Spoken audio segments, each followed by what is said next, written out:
Kaarawan ngayon ng aking yumaong na ama, kaya nga samahan niyo ako for today's video at tayo ay magluluto. Meron ako dito 1 kilong spaghetti, kaya sabi ko lulutuin ko ito kasi nga naalala ko kaarawan pala ng aking pinakamamahal na ama. Pero yung lulutuin ko na spaghetti ngayon, pang budget lang talaga, kung ano lang ang meron dito sa bahay, yun lang ang isasahog ko. Dahil nga po kinakapos na tayo sa budget, kaya dapat marunong na rin tayong mag-budget sa mga lulutuin natin. Ayan, at may natirang ilang piraso ng hotdog, so yan na lang ilagay ko sa aking spaghetti, kaya hiniwa-hiwa ko lang yan ng maliliit. So habang nakasalang yung aking pasta dyan, kasi nga medyo matagal-tagal pa ito siya maluto, ginayat ko na muna itong kanyang mga ricados, yung kanyang hotdog, para naman kahit papano mamaya ay ready na rin siya.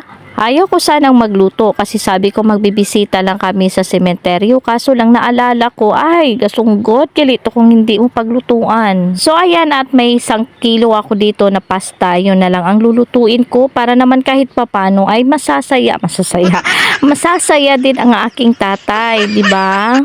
Kasi nung naalala ko pa nung nabubuhay pa siya, kahit gaano kahirap ng buhay, basta pag birthday niya may manok yan, tapos sa sabawan yan, lagyan ng maraming papaya, dahon ng sili, tapos sold na.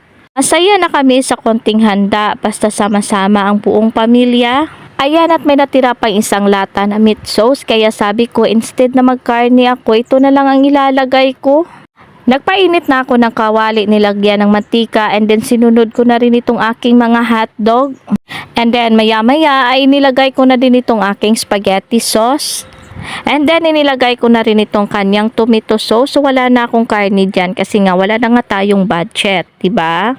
Ayan, at nilagyan ko lang ng konting ketchup para naman kahit papano ay medyo dagdag na rin sa kanyang sauce. Nilagyan ko ng 320 ml ng gatas para naman kahit papano ay medyo creamy siya. And then may natirang condensed milk sa ref, kaya sabi ko sa anak ko, ayan, at ilagay mo na yan dyan. So sabi niya sa akin, mama, ako na muna maghalo-halo dito, tutulungan na din kita. And then nilagyan niya ng konting keso. Syempre, itong inyong mami Jen, kailangan naman maglambing-lambing sa kanyang unique-iho. So ayan, at nagmang okay na yung lasa ng aking sauce, nilagay ko na rin itong kanyang pasta. At maya-maya pa ay naluto na siya, and then nagsalang na rin ako ng kanyang sauce para toppings ko doon sa aking spaghetti. Nilalagyan ko yan ng toppings sa taas, so instead na maglalagay ako ng keso, ayan na lang po ang toppings, mas lalong kikreamy and then lalong sasarap pa siya. Ayaw niyong maniwala, no? Napaka-budget lang ng aking nilutong spaghetti, pero napakasarap.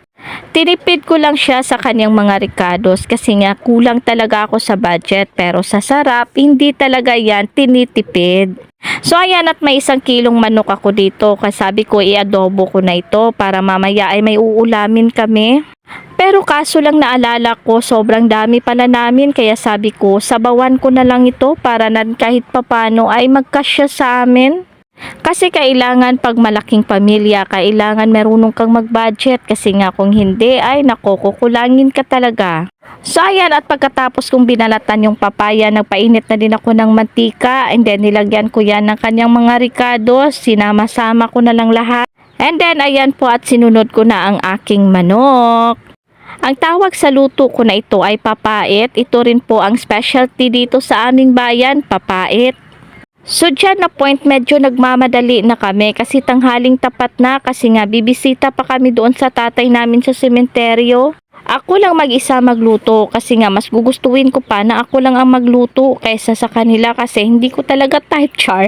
Lalong-lalo na yung mga aking ricados ay kulang, kaya nga sabi ko ako na lang magluluto para at least kahit papano mapasarap ko. Mahilig talaga ako magluto, and then proudly naman ako magsalita na masarap talaga ako magluto. So ayan, at maya-maya ay naluto na rin siya sa sobrang nagmamadali kami kasi tanghali na. Ayan po, at hindi ko na ipinakita pa. Ayan, at nakarating na kami dito sa sementeryo. Ito po yung libingan ng aking pinakamamahal na tatay. So ayan po, at nanalangin lang kami para naman kahit papano yung kaluluwa niya ay manahimik na. Sobrang mahal ko talaga ang aking tatay, nakakamiss talaga siya. Ayan, kaya habang nagvo-voice over ako, parang gusto ko nang umiyak, pero hindi pwede kasi nga sisira yung aking voice over. So ayan, at kasama ko dito ang aking mga pamangkin, si nanay, kapatid ko, pamangkin ko, and then yung aking unique ko iho. Nanalangin kami ng saglit lang, and then nagtambay-tambay ng kasaglit lang din, and then pag maya-maya ay umuwi na din kami. Kasi kakain pa kami sa bahay, kaya gawa ng nakalimutan ko na talaga mag-video habang kami ay nakakain kasi nga gutom na yarn. Gusto mo ba magkalaman ng Gcash mo ng ganyan? So dyan po yung link sa comment section. Mag-click lang at then mag-register.